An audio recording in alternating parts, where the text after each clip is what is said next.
Materi ini sudah saya sampaikan di share video ya. Jadi harapannya kalian sudah menyimak ya, meskipun belum totalitas ya dalam menyimaknya ya, itu bisa dijadikan apa tuh namanya catatan tersendiri ya. Nanti kalau ada waktu luang itu bisa kalian simak lagi ya.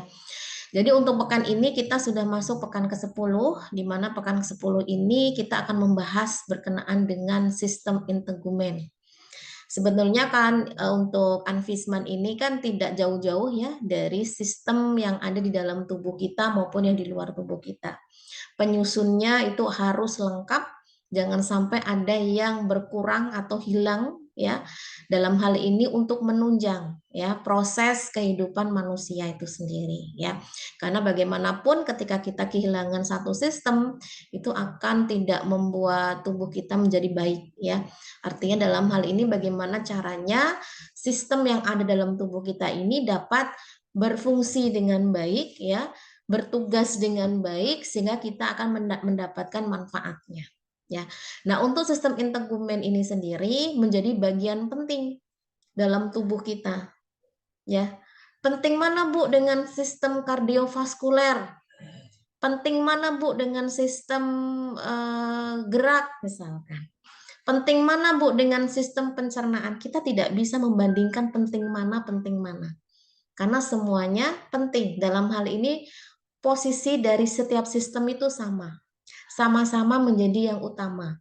Yang membedakan adalah mereka memiliki tugas yang berbeda-beda, yang dimana tugas itu mengarah pada satu tujuan yang sama. Nah, ini sebuah sistem yang bagus ya dalam tubuh manusia. Oke. Nah, untuk sistem integumen ya, jadi kalian harus tahu dulu ya sebelum kita melanjutkan apa sih yang menyusun sistem integumen, bagian-bagiannya apa saja begitu ya. Nah, di sini ada pertanyaan. Apa itu sistem integumen? Itu yang pertama. Yang kedua, mengapa manusia perlu adanya sistem integumen? Seandainya kalau nggak ada sistem ini, apa yang akan terjadi? Nanti bisa dikaitkan dengan pengertiannya. Makanya kita perlu tahu pengertiannya dulu, baru nanti pentingnya apa bagi tubuh manusia. Oke, di sini sudah ada yang raise hand ya. Yang sudah ada raise hand di sini yang saya lihat atas nama Sevira. Mana Sevira? Ya, Bu. Oke. Silakan Sevira, bisa dijelaskan apa itu sistem integumen dan mengapa manusia itu perlu adanya sistem integumen. Sistem integumen itu sistem organ yang membedakan, memisahkan, melindungi, dan menginformasikan hewan atau manusia terhadap lingkungan sekitarnya. Terus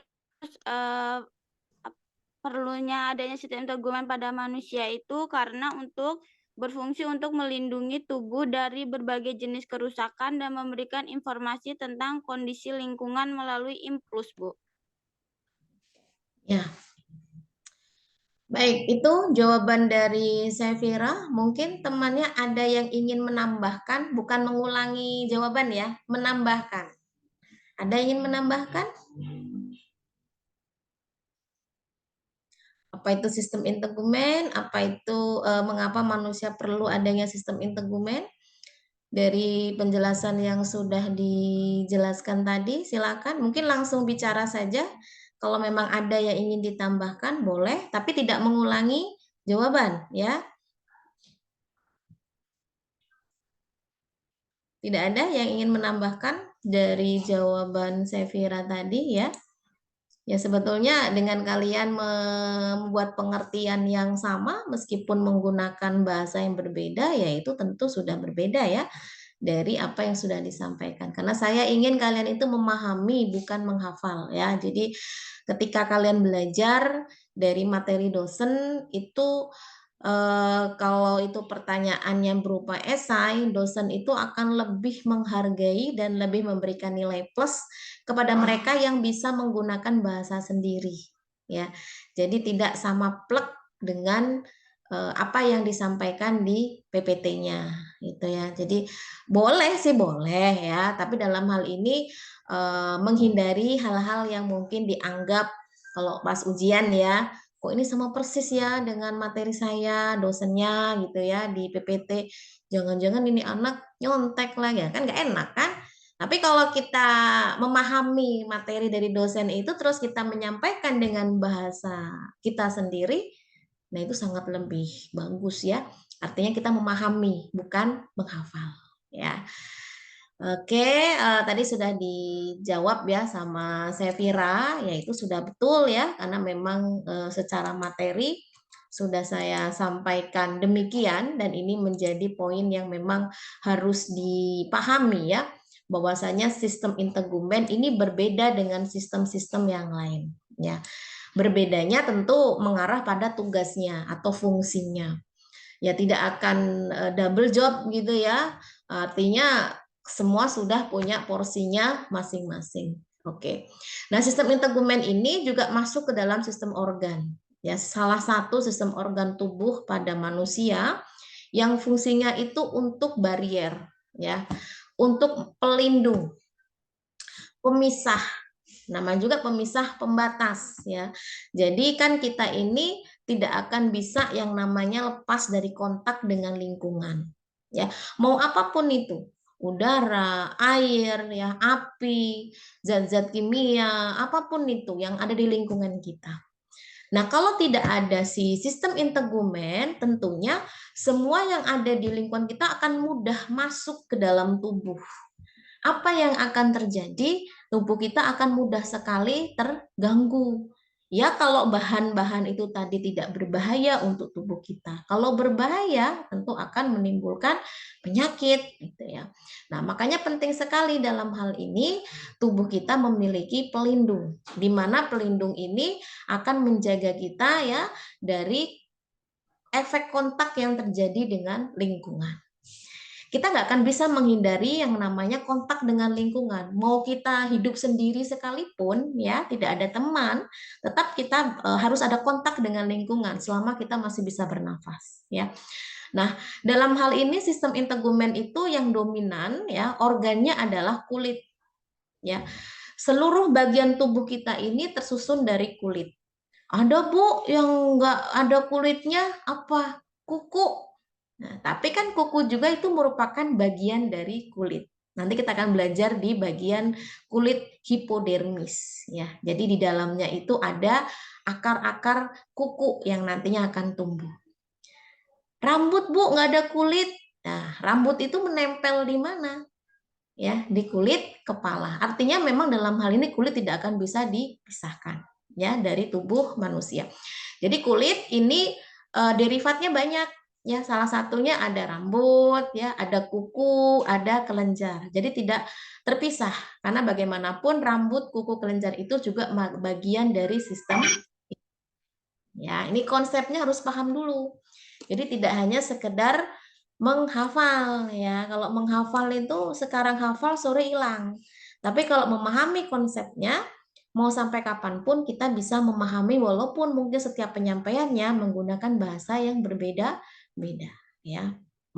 Dan menggunakan istilah yang berbeda-beda tetapi maknanya sama. Nah, di sini setelah tahu ya pengertiannya apa itu sistem integumen, kalian harus tahu fungsinya apa sih sistem integumen itu ya. Jadi harus bisa menjelaskan ya. Di sini saya sudah berikan ada 8 nomor ya. Silahkan, saya butuh 8 mahasiswa. Ini kesempatan yang sangat luar biasa ya. Jadi tidak rebutan gitu ya. 8 mahasiswa untuk menjawab 1 sampai 8 masing-masing satu ya. Fungsi dari sistem integumen, tapi tidak hanya menyebutkan fungsinya saja, tapi bagaimana kalian bisa menjelaskan dari fungsi tersebut ya. Oke, di sini yang sudah raise hand ya saya sebutkan. Saya mencoba untuk adil bagi yang tadi sudah ada namanya, saya keep dulu ya. saya berikan kesempatan bagi yang belum, tapi kalau sampai tidak ada sama sekali yang mau lagi, baru saya bebaskan bagi mereka yang sudah menjawab ya. Yang pertama itu ada Tiles ya. Kemudian ada Saskia. Kemudian ada Abia. Kemudian Rina Tiara.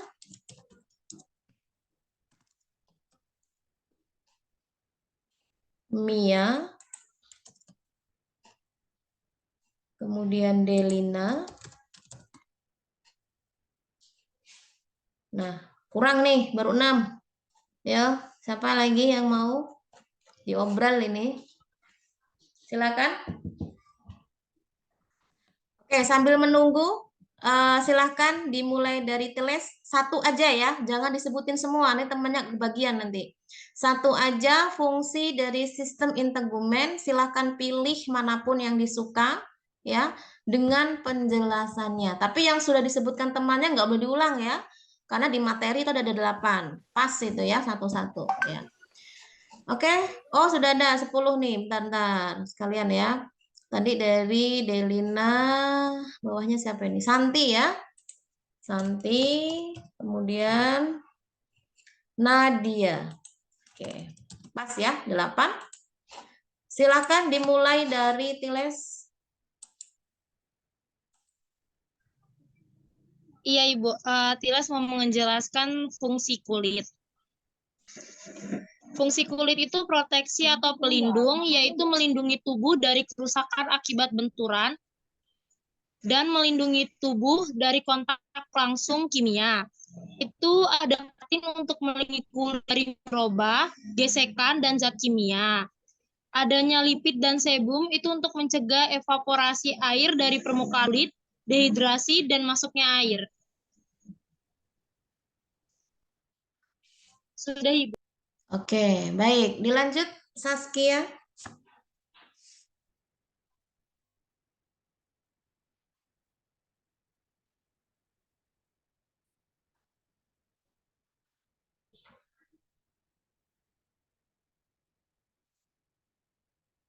Saskia ada? Belum? Oke, Abiat dulu kalau begitu.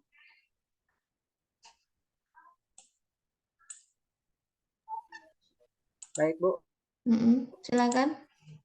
Di sini saya akan menjelaskan fungsi integumentasi mengenai yang ketiga, yaitu sebagai indera praba. Indera praba yaitu merupakan suatu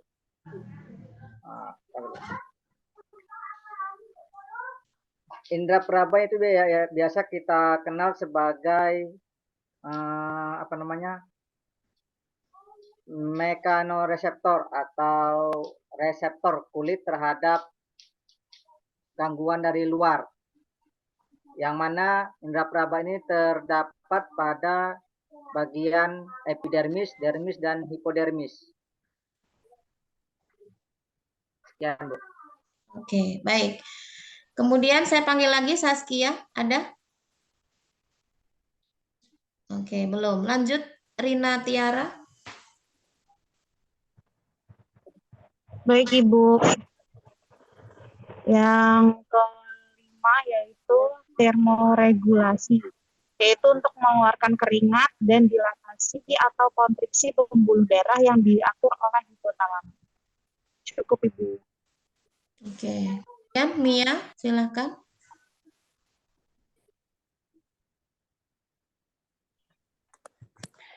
Ya, Bu. Jadi fungsi kulit itu bisa untuk sebagai ekskresi, yaitu sebagai output atau pengeluaran sisa metabolisme yang berupa keringat yang mengandung urea, natrium klorida, amonia, serta asam urat. Dan itu keluarnya melalui pori-pori dengan cara menguap. Nah, di ekskresi ini terdapat kelenjar, yaitu kelenjar sebasea dan kelenjar keringat. Kelenjar sebasea itu melepaskan lipid yang dikenal sebagai sebum, dan kelenjar keringat ini keluar dengan cara menguap melalui kelenjar keringat tiap harinya sekitar 400 ml air. Sekian, Bu. Oke. Kemudian Delina, silakan.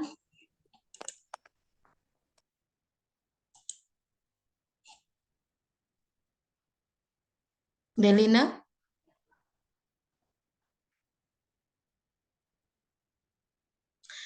Santi. Sebagai pelindung tulang dan otot, Bu, yakni jaringan lemak yang terdapat dalam hipodermis dapat melindungi tulang dan otot. Itu aja, Bu. Oke. Nadia. Baik Bu, sebagai absorpsi, yaitu menyerap bahan larut lipid seperti vitamin A, D, dan E, dan K, obat-obatan tertentu, oksigen, dan juga karbon dioksida. Oke. Baik, ini ada 2 yang terlewat. Saya ulangi lagi, kalau tidak ada bisa diganti yang lain. Saskia ada? Oke, tidak ada. Berarti silakan diganti yang mau menjawab. Saya coba lihat di sini. Adila Atfatia mau jawab? Mau, Ibu. Oke, silakan Adila. Yang belum disebut tadi ya? Iya, Bu. Yang termoregulasi, Bu. Oke, silakan. Termoregulasi mengeluarkan keringat dan dilatasi atau konstriksi pembuluh darah yang diatur oleh hipotalamus, Bu. Sekian, Ibu.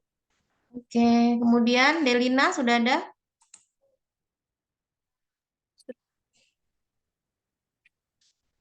Yang belum disebutkan ya? Ya, proteksi sistem itu biar melindungi seluruh tubuh dari berbagai macam ancaman yang kita dapatkan dari lingkungan, dan misalnya infeksi atau serangan organisme lainnya, kerusakan karena radiasi sinar matahari dan zat-zat kimia yang berbahaya di sekitar kita. Proteksi. Oke. Baik, terima kasih untuk 8 mahasiswa yang sudah berpartisipasi aktif ya untuk perkuliahan. Kita lihat, kita review bersama-sama ya. Sebetulnya dengan kita semakin mempelajari fungsi-fungsi yang ada di dalam tubuh kita maupun di luar tubuh kita ini, kita semakin diberikan rasa syukur yang sangat luar biasa ya. Harusnya lebih bisa bersyukur. Semuanya diberikan secara gratis ya, tapi itu semua justru malah memberikan manfaat yang luar biasa untuk tubuh kita.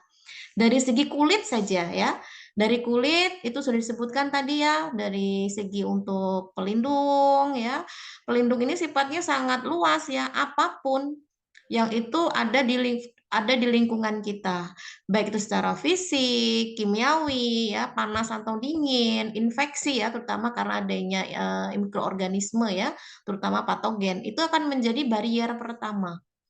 Di mana kita tahu bahwasanya kalau kulit ini penyusunnya kan tidak cuma satu ya, banyak gitu ya. Nanti akan kita lebih banyak kupas selanjutnya. Jadi ada yang namanya lapisan keratin. Nah, lapisan keratin ini harus ada di dalam kulit kita. Kenapa? Karena dengan adanya keratin, ini untuk melindungi kulit dari infeksi, ya.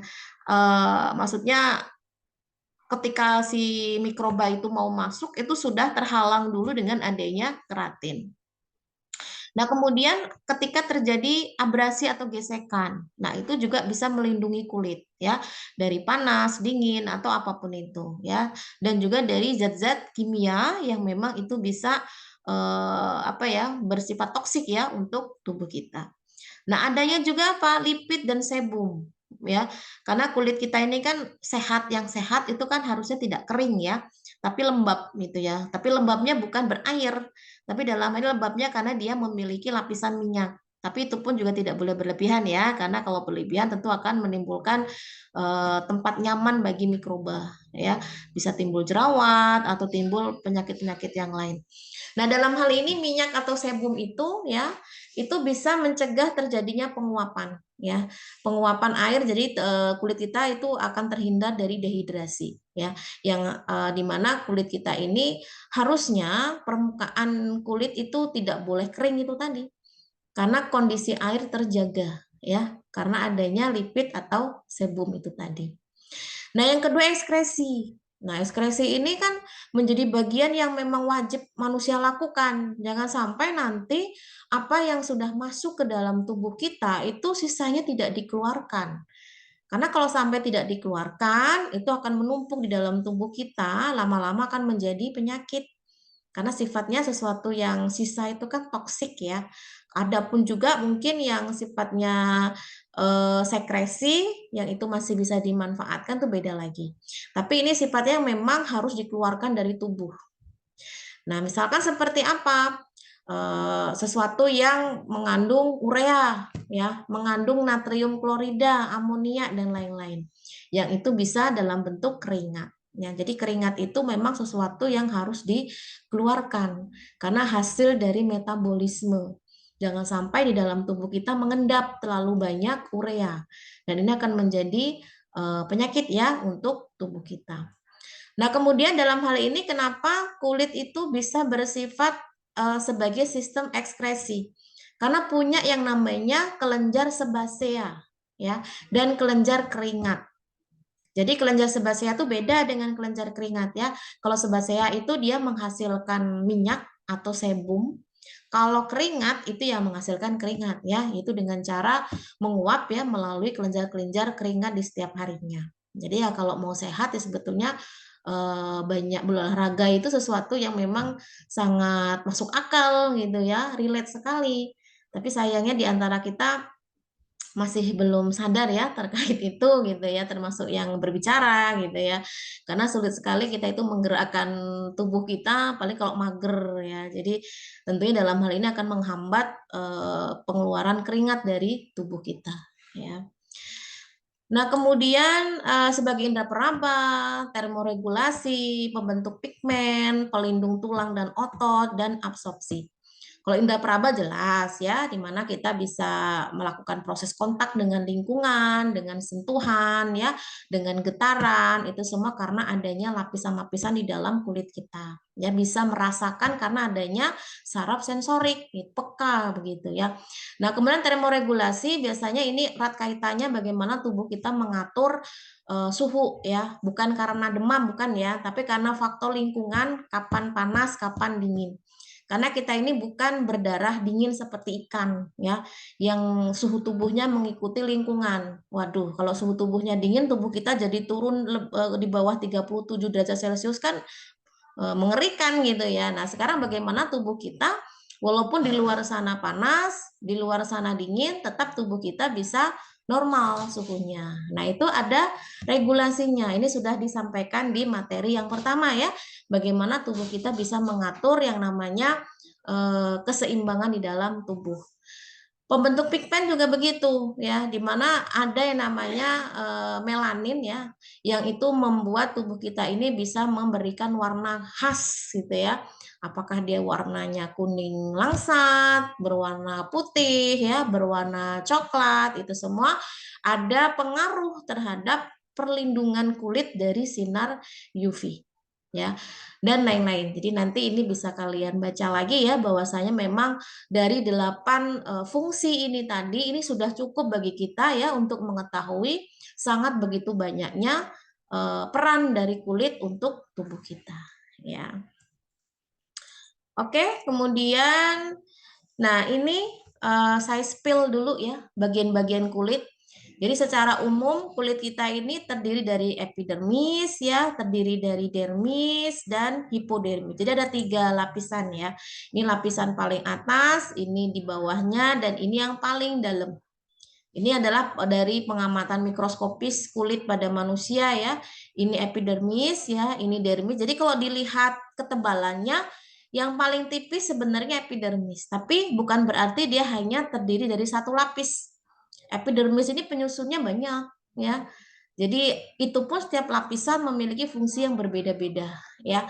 Kemudian dermis ini yang lebih tebal ya ukurannya, dan yang terakhir adalah hipodermis. Nah, ini untuk bagian-bagian kulit secara umum. Nah, sekarang untuk yang pertama tadi saya sudah menyampaikan kalau epidermis itu meskipun dia tipis ya, terlihat tipis begitu, itu ternyata penyusunnya itu ada 5 ya.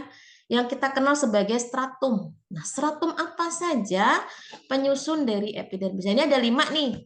Berarti masing-masing mahasiswa satu ya. Silahkan, saya butuh 5 mahasiswa yang bisa menjawab ya. Sebelumnya saya tulis dulu namanya di sini, tapi nanti diingat-ingat ya urutannya. Yang nomor 1 yang sudah raise hand di sini ada Rizky Wandasari. Yang sudah menjawab bisa diturunkan ya tangannya, pegel. Nanti kalau nggak ada nggak ada yang menjawab, boleh tanya lagi ya. Ini saya prioritaskan yang belum ya, belum pernah. Saya baik hati kan memberikan kesempatan untuk yang belum pernah bertanya. Yang kedua Wijayanti. Oke. Yang ketiga Setia Nurul. Kemudian yang keempat Ratih. Yang kelima Nur Sifa. Udah dapat saya ya. Semoga ini on semua ya. Jadi nggak perlu panggil-panggil lagi. Oke, silahkan Wandasari mau menjelaskan yang urutan pertama. Apa namanya? Stratum corneum. Suaranya agak digedein. Saya belum, Mbak. Oke, sudah.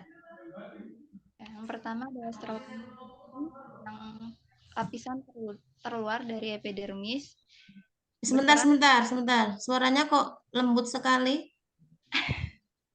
Agak dideketin dengan speakernya coba. Nah, di sini kan coba dilihat dulu sebelum menjawab. Lapisan nomor 1, tadi apa namanya? Stratum corneum. Oke. Stratum corneum ya. Jadi silahkan nanti dijelaskan ya nama lapisan apa di nomor 1 ini. Karakteristiknya bagaimana, fungsinya apa. Oke, silakan dimulai. Yang lapisan pertama adalah lapisan stratum corneum, lapisan terluar dari epidermis, berperan sebagai pelindung kulit dari lingkungan luar. Stratum corneum juga memiliki ketebalan sekitar 10 mikron yang terdiri atas 15 hingga 20 lapisan sel mati dari keratin. Juga mempunyai fungsi menyerap air dan membantu melindungi atau mencegah bakteri, virus, dan jamur menembus ke lapisan kulit yang lebih dalam. Udah, Ibu.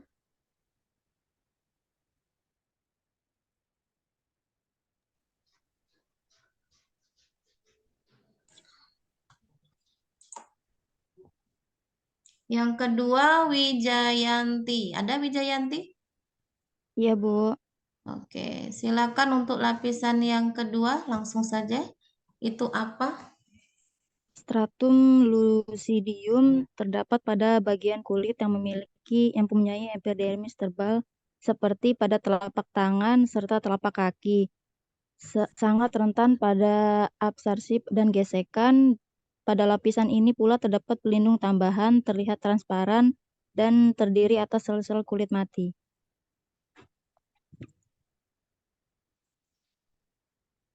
Fungsinya? Fungsinya, bentar Bu.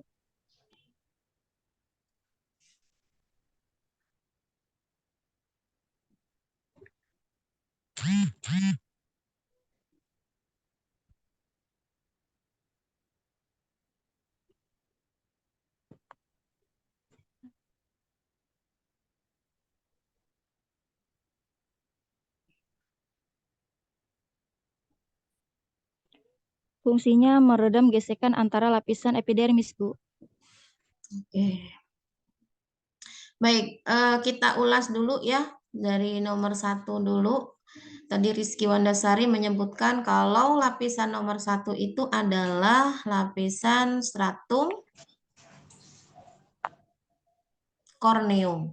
Oke. Di sini ya, lapisan stratum corneum. Jadi kalau diamati menggunakan mikroskop itu adalah lapisan yang paling atas ya. Jadi lapisan yang setipis itu tadi itu ternyata lapisannya terdiri dari 5 lapisan ya. Dan itu sangat sulit sekali kalau diamati hanya dengan mata. tapi harus menggunakan alat bantu mikroskop ya untuk membuat sayatan tipisnya, bagaimana susunan dari jaringannya seperti apa. Nah, stratum corneum, di mana kita lihat di sini ya dari bentuk selnya. Jadi di sini bentuk selnya dia rapat seperti ini karena memang kondisinya dia harus menjadi pembatas ya, karena lapisannya itu kan paling luar. Dia sebagai lapisan tanduk ya, sebagai pelindung begitu. Dan selain sebagai pelindung itu juga sebagai yang menjaga kelembapan kulit. Jadi jangan sampai kulit itu menjadi kering. Itu secara normalnya seperti itu alaminya ya, kulit di bagian stratum corneum itu nggak kering. Nah, tapi kalau seandainya ada kulit di antara kita yang kering, itu tanda tanya, ada apa? Nah, itu ya. Nah, dalam hal ini butuh perlakuan-perlakuan khusus ya, yang tentunya tidak boleh keliru dan tidak boleh salah ya. Jadi harus menjaga kondisi kulit itu tetap basah gitu ya. Nah, ini makanya kita ini sebagai manusia yang normal gitu ya, harus menjaga rutinitas mandi itu dalam kondisi yang pas ya, tidak boleh lebih ya, juga tidak boleh kurang ya. Ya kalau lebih juga nanti boros air ya, tapi kalau yang kurang ini ya kalau sehari mandi 2 kali ya 2 kali lah ya, jangan sampai cuma sekali atau nggak mandi sama sekali, alasannya hemat air padahal males. Nah itu apalagi kita yang muslim ya, bagi yang sedang sholat itu 5 waktu kita bersentuhan dengan air, luar biasa ya, artinya kita tuh diberikan kontak dengan air, yaitu tadi untuk menjaga salah satunya ya, kulit kita tetap kondisinya segar ya, seperti tanaman itu kalau nggak disiram apa yang terjadi? Layu kan, kering, sama kulit pun juga begitu karena sel-sel kita ini hidup ya. Jadi kalau nggak dikasih air itu sama aja kita membiarkan sel-sel kita itu kelaparan ya, itu zolim namanya ya untuk diri sendiri. Oke, yang kedua tadi dijawab oleh siapa tadi? Wijayanti ya. Yang kedua itu adalah stratum lucidium. Nah, ini letaknya di bawahnya. Di bawah dari stratum corneum ya.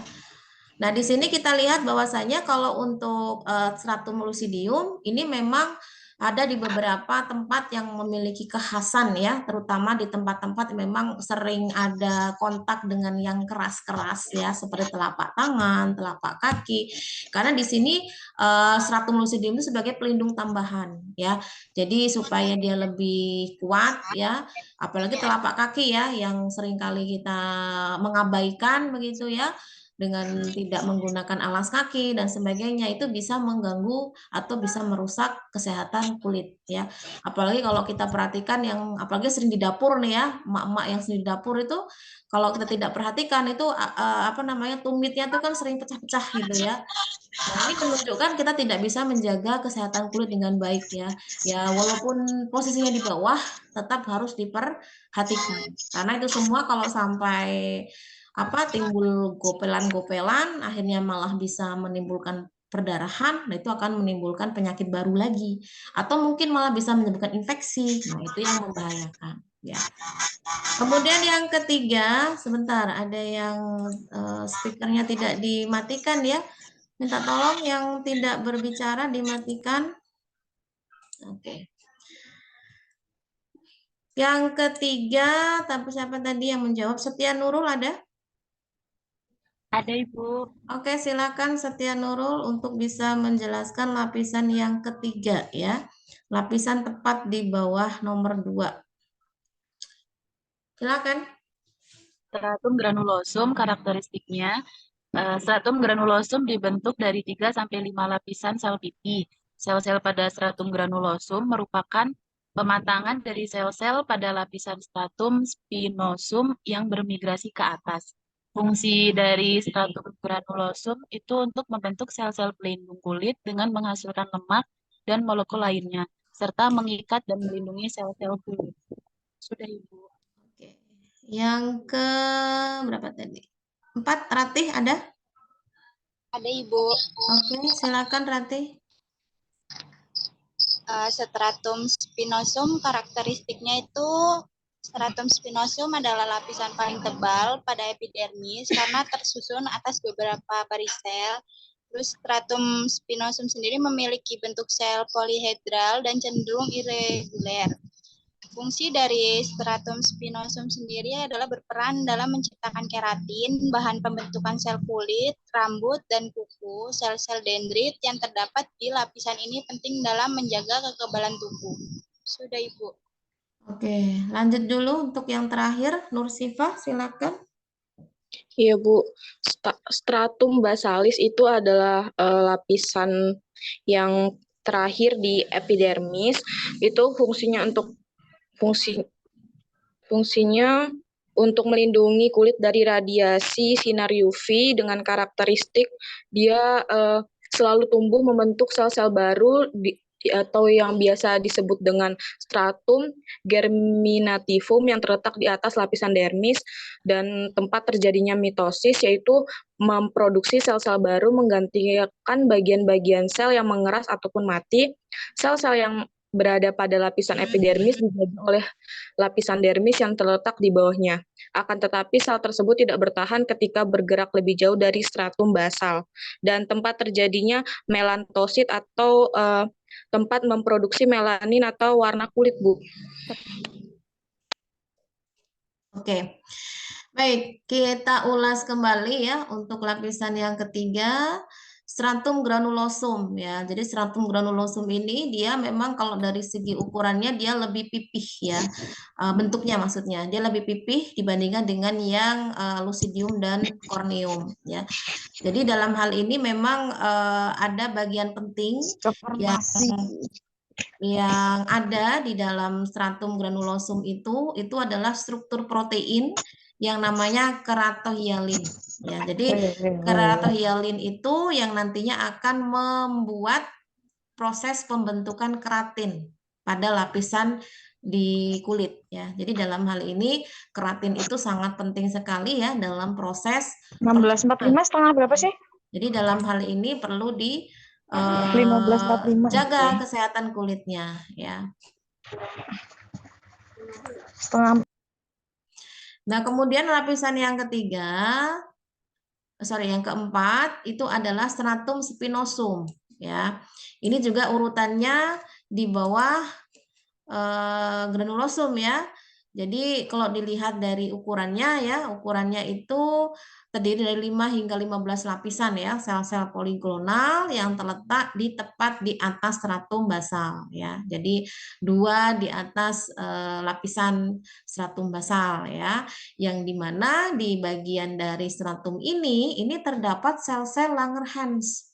Ini juga bagian dari sel epidermis, di mana sel-sel Langerhans itu memang sangat erat kaitannya dengan proses sistem imun kita.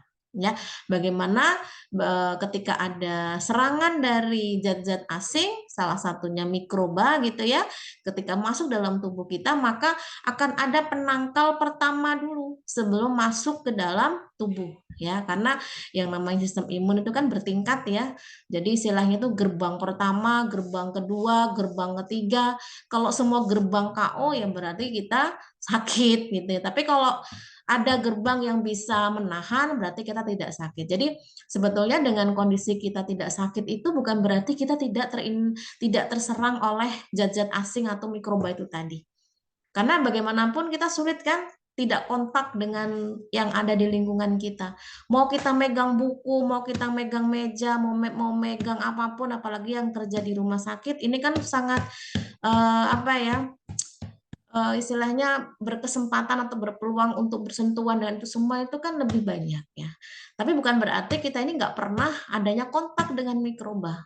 Pasti pernah ya. Tapi kenapa tubuh kita ini masih sehat, masih bisa beraktivitas gitu ya, tidak sakit ya, karena tubuh kita memiliki namanya sistem imunitas ya. Jadi kalau sistem imunitas kita itu masih jaya ya, masih kuat, maka mikrobanya akan terhempas ya. Tapi kalau imun kita drop, ketambah kita tidak bisa menjaga kesehatan dengan baik ya, ya sudah, kita mampu dikalahkan oleh mikroba itu tadi ya. Kemudian yang kelima, ini ada lapisan basalis, ini yang paling bawah ya, dari epidermis maksudnya, bukan dari kulit ya, karena ini masih bagian dari epidermis. Dimana kalau disebut di awal tadi ya, kulit itu kan bukan sesuatu yang sifatnya stagnan ya. Itu aja, enggak. Karena ada yang namanya regenerasi, ya. Kan kulit kita ini kan kalau kalian perhatikan kalau lama tidak tersentuh dengan air ya, itu kan kayak timbul sisik-sisik ya. Itu kan namanya sel-sel kulit mati. Nah, sel-sel kulit mati itu harus dibuang ya dari permukaan kulit kita. Tapi juga ada untungnya ada sel-sel mati itu. Kenapa? Karena dengan adanya sel-sel mati itu otomatis akan ada apa namanya pemicu untuk terbentuknya sel-sel yang baru.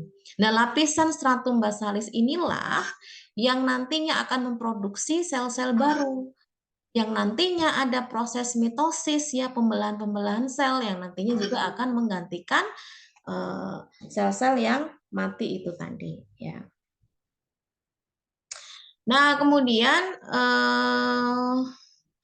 setelah kita tahu ya bahwasanya sel epidermis itu ada 5 stratum ya.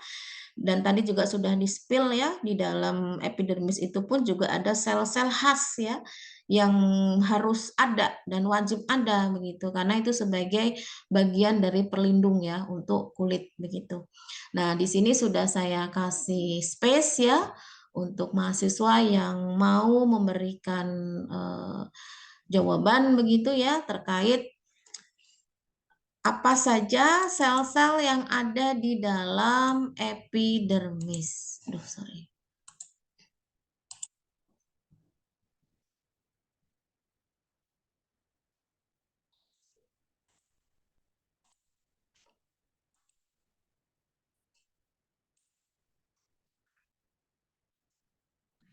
Saya butuh 4 mahasiswa yang tadi belum menjawab ya. Silahkan diberikan kesempatan untuk bisa menjawab.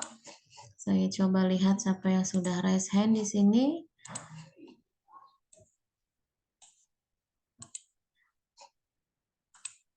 Ada Putri Harum. Oke, Putri Harum ada? Ada, Ibu. Oke, nanti silakan pilih sel apa yang mau dijelaskan. Kemudian Jihan ada? Ada, Ibu. Oke, Jihan, tapi tidak boleh sama ya. Kalau sudah disebutkan, silakan ambil yang selanjutnya. Teresia ada? Ada, Bu. Oke. Yang keempat, Dwi Putra ada? Ada, Bu. Oke. Oke, sudah lengkap. Silakan dimulai dari Putri Harum. Nomor 1. Nomor 1 ini apa? Sel keratinosit, Ibu. Oke, silakan dijelaskan apa itu sel keratinosit, karakteristiknya, kemudian fungsinya apa? Sel keratinosit merupakan sel terbanyak 85-95% berasal dari ektoderm permukaan, merupakan sel epitel yang mengalami keratinisasi, menghasilkan lapisan kedap air dan perisai pelindung tubuh. Proses keratinisasi berlangsung 2-3 minggu, mulai dari proliferasi, mitosis, diferensiasi, kematian sel, dan pelupasan desquamasi. Pada tahap akhir diferensiasi terjadi proses penuaan sel diikuti penebalan membran sel, kehilangan inti organel lainnya. Keratinosit merupakan sel induk bagi sel epitel di atasnya dan derivat kulit lain. Fungsinya merupakan sel utama epidermis yang menghasilkan keratin, protein yang memberikan kekuatan dan ketahanan pada kulit. Sel-sel ini membentuk lapisan keratin di permukaan kulit, membantu melindungi tubuh dari kerusakan dan infeksi. Ya, Ibu. Oke, kemudian yang kedua, Jihan. Maaf, Ibu, sebelumnya kameranya di off ya, Bu, karena sinyalnya jelek. Oke, yang kedua. Kedua, melanosit. Melanosit adalah merupakan sel yang memproduksi melanin dan berfungsi sebagai yang bertanggung jawab atas penentuan pigmen kulit pada manusia, Bu. Baik, sebelumnya saya akan share untuk ini dulu ya. Untuk presensi, saya persilakan saja nanti setelah presensi bagi yang laki-laki itu bisa kalau mau sholat Jumat ya, tapi kalau yang perempuan bisa stay saja dulu untuk melanjutkan paling tidak dari pukul 11.43 sekarang sampai pukul 12 ya. Silakan nanti linknya itu saya sharekan di room chat. Karena presensinya sekarang saya sementara gunakan link ya, tidak disiakat dulu, tapi dari link. Dan wajib diisi, karena kalau nggak diisi, nanti tidak bisa dikatakan hadir ya.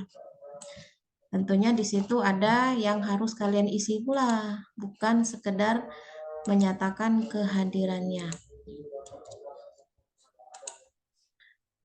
Oke, sudah saya sharekan dan ini tidak boleh di-sharekan ke temannya yang tidak hadir ya. Pokoknya yang hanya hadir di Zoom saja dan saya percaya ini saya rekod. Jadi kalau sampai nanti yang akunnya tidak ada di Zoom tapi mengisi ya sudah patut dicurigai ya kalau dapat sharean dari temannya. Oke, silakan diisi.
Ibu, mohon maaf, itu mau ngisi tapi kok kolomnya waktu semua ya, Bu?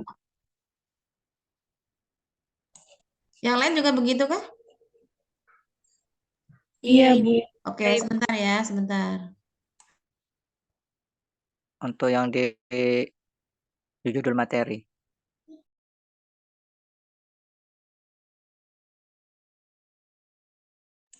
Ini malah ada yang udah ngisi malahan ini. Udah tahu salah malah diisi pula kan.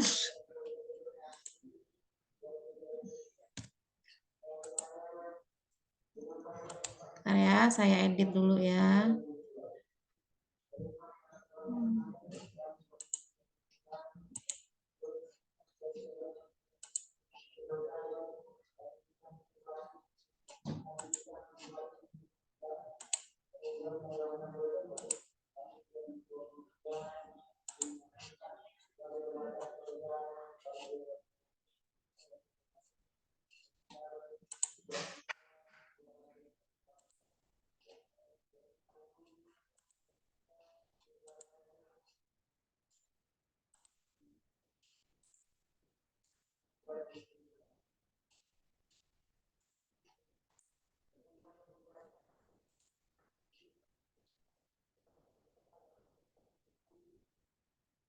Oke, coba dicek lagi. Sudah sesuai belum kolom jawabannya?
5 menit lagi ya.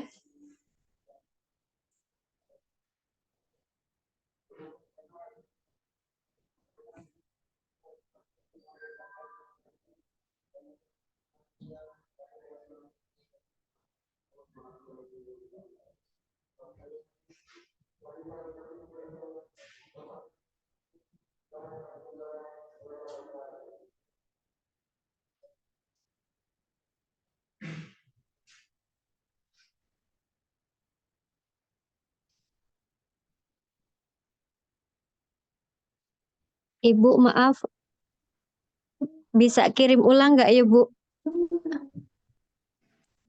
Soalnya barusan Zoom-nya ke logout, Bu. Oke, sudah saya kirim. Terima kasih, Ibu. Oke.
Oke, cukup ya.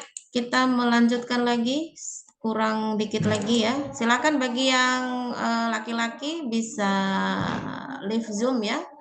Bisa untuk melanjutkan aktivitas sholat Jumat. Bagi yang tidak, tetap stay ya, karena nanggung ini. Ada 2 lagi ya. Oke, tadi untuk yang nomor Maaf Ibu, 3. Ari belum ngirim Ibu. Gimana? Ari belum selesai ngirim Bu. Ya, silakan.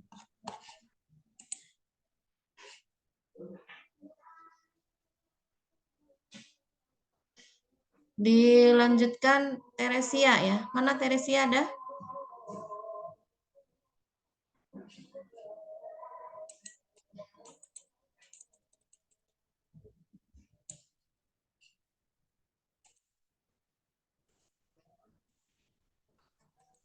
Dilanjutkan dengan sel Langerhans. Sel Langerhans merupakan sel dendritik yang bentuknya irregular, ditemukan terutama di antara keratinosit dalam stratum spinosum.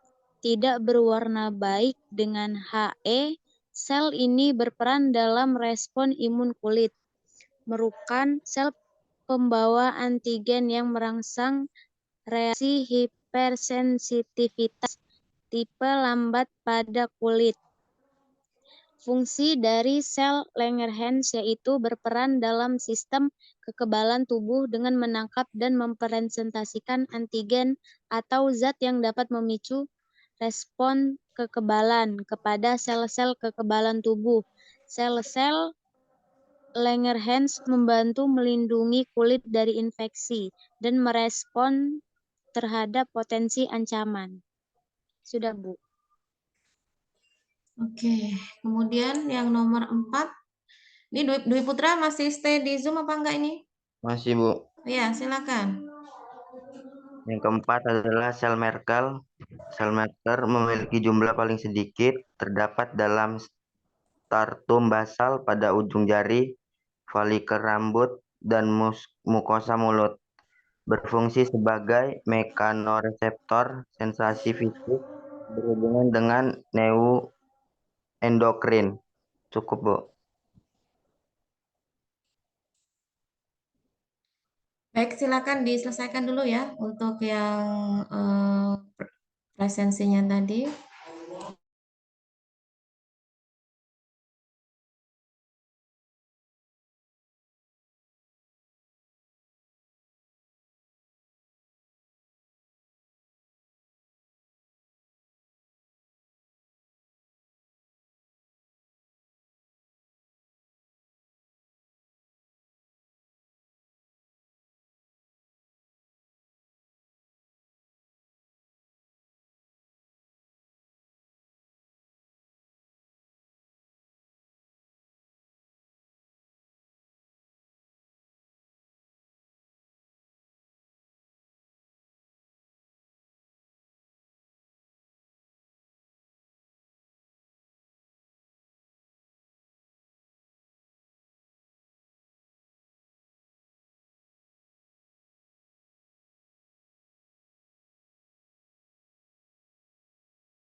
Baik, saya akan mengulas ya. Mungkin ini pertanyaan yang terakhir untuk sesi diskusi kita hari ini. Jadi tadi yang disampaikan oleh keempat mahasiswa tadi ya itu sudah benar ya, karena memang sel-sel epidermis ini ada beberapa sel yang memang itu sangat memberikan pengaruh besar ya untuk fungsi dari sel sebagai pelindung ya. Yang pertama adalah sel keratin ya. Jadi sel keratin ini memang kalau dibandingkan dengan yang lain itu jumlahnya lebih dominan ya. Jadi antara 85 sampai 95%. Ini kan lebih banyak ya dibandingkan dengan yang lain. Karena dalam hal ini memang sel keratin ini kan sebagai pendukung atau pelindung utama ya dari berbagai kontak yang itu terjadi dengan lingkungan ya, terutama dari mikroba seperti itu. Yang mana di dalam kulit kita ini harus kondisinya itu tidak mudah dimasuki oleh zat-zat yang dari luar ya, karena resikonya kalau sampai mudah dilalui ya otomatis akan banyak zat-zat yang masuk ke dalam tubuh kita tanpa terkendali ya. Kemudian ada sel melanosit ya. Jadi sel melanosit ini juga menjadi bagian fungsi penting ya dari kulit itu sebagai pemberi pigmen ya. Kulit kita itu memang harusnya memiliki pigmen ya. Karena dengan adanya pigmen itu yang akan membantu tubuh kita terlindung dari sinar UV. Kita tahu bahwa sinar UV itu kan sifatnya dia karsinogenik ya, bisa menimbulkan kanker gitu. Jadi kalau kulit kita itu tidak ada pigmennya, ya otomatis pelindung untuk itunya hilang. Makanya jangan sampai sekali-kali dicoba untuk menghilangkan pigmen itu. Ini yang salah kaprah ya. Jadi kita ingin memutihkan kulit tapi bukan menyehatkan kulit.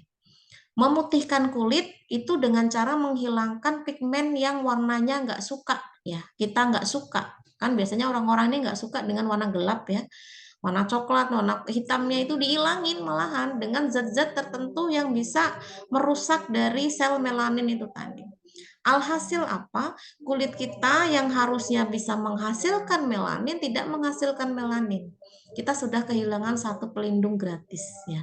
Jadi, kalau ingin membuat kulit kita ini sehat, harusnya justru malah menjaga kesehatan kulitnya, bukan malah menghilangkan tentaranya untuk melindungi kulit dari paparan sinar matahari UV ya. Jadi dalam hal ini perlu dipahami betul, jangan sampai kita justru malah menghilangkan pigmen melanin itu sendiri ya, yang akhirnya bisa menimbulkan berbagai jenis penyakit karena efek paparan sinar UV itu tadi. Dia tidak ada peredamnya begitu. Kemudian sel selanjutnya adalah sel Langerhans, karena kalau dikaitkan dengan kontak lingkungan ini memang kita nggak akan bisa terbebas dari mikroba-mikroba yang kemungkinan masih bisa nempel di dalam tubuh kita ya. Tapi tenang saja, tubuh kita ini kan punya bagian kulit ya, ada sel Langerhans yang memang itu bersifat sistem imun gitu ya, yang bisa berperan untuk melindungi dari paparan mikroba-mikroba itu tadi ya, dengan adanya sel T ya. Sel T inilah yang nantinya akan menghambat ya proses masuknya zat-zat yang berbahaya itu tadi di dalam tubuh kita ya. Kemudian sel Merkel. Nah, sel Merkel ini erat kaitannya dengan sensor ya. Jadi kalau semisal kulit kita ini sudah tidak ada kepekaan, nah ini bahaya ini ya. Artinya tidak ada rasa gitu ya. Artinya sel-sel sensoriknya itu mengalami gangguan ya. Karena banyak penyakit-penyakit yang arahnya ke sana. Sudah tidak bisa digerakkan ya, sudah tidak bisa merasakan apa-apa, mau dicubit, mau dipukul itu nggak akan ada rasa apapun. Nah, ini bukan malah kita menjadi ilmu kekebalan, bukan, justru malah ada yang rusak di dalam bagian kulit tersebut ya. Jadi sudah tidak bisa merasakan kontak-kontak yang ada di lingkungan ya, mau panas, mau dingin, mau sakit atau apapun itu tidak terasa. Karena dengan adanya respon sakit bagi kulit itu sebetulnya bukan sesuatu yang negatif ya. Karena sebetulnya sebagai suatu perlindungan, penanda kalau tubuh kita ini dikenai sesuatu yang itu bisa berbahaya. Coba kalau tubuh kita tidak bisa merasakan sakit, kita nggak akan bisa menghindar begitu ya, tidak akan bisa tahu sinyalnya kalau tubuh kita itu sedang cederai lah istilahnya ya, atau diinfeksi oleh mikroba. Nah itu ya, jadi dalam hal ini memang ilmu anatomi fisiologi manusia itu banyak mengajarkan hal ya, terutama salah satunya di mata kuliah di materi ini ya, sistem integumen. Kita sangat bersyukur ya, kita diberikan kulit yang memang itu harus dilindungi. Dengan kita pakai baju yang tertutup aja itu sudah upaya melindungi tubuh kita ya. Jadi kalau masih ada yang suka pakai baju yang terbuka ya, coba deh, tujuannya itu untuk melindungi kulit ya, bukan yang lain ya. Karena kalau kaitannya dengan berhijab itu kan agama tertentu ya, artinya dalam hal ini kita tidak bisa menunjukkan hal itu. Tapi tujuannya adalah untuk melindungi kulit, aman ya. Jadi bagaimanapun caranya, bagaimana kita bisa melindungi kulit kita dengan cara ditutup ya. Jadi agar tidak terkontak langsung dengan lingkungan luar. Bu, bagaimana Bu kalau seandainya saya ingin mengambil vitamin D dari matahari? Ya pilihlah matahari yang baik. Jangan pas yang bolong kayak gini berjemur. Nah, itu kan sama aja memberikan penyakit tertentu untuk kulit kita. Jam-jam matahari baik itu kan di mana jam matahari yang masih di bawah pukul 10 ya. Kalau sudah di atas pukul 10 ya mending berteduh ya, karena itu bisa menimbulkan efek yang tidak baik untuk kesehatan kita. Oke, mungkin itu ya yang dapat saya atau kita laksanakan untuk perkuliahan. Kita cukupkan dengan membaca hamdalah bersama-sama. Bismillahirrahmanirrahim. Amin. Alhamdulillah. Baik, terima kasih. Selamat sore lagi. Selamat siang. Assalamualaikum warahmatullahi wabarakatuh. Waalaikumsalam warahmatullahi wabarakatuh. Terima kasih, Bu. Terima kasih, Bu. Oke, sama-sama.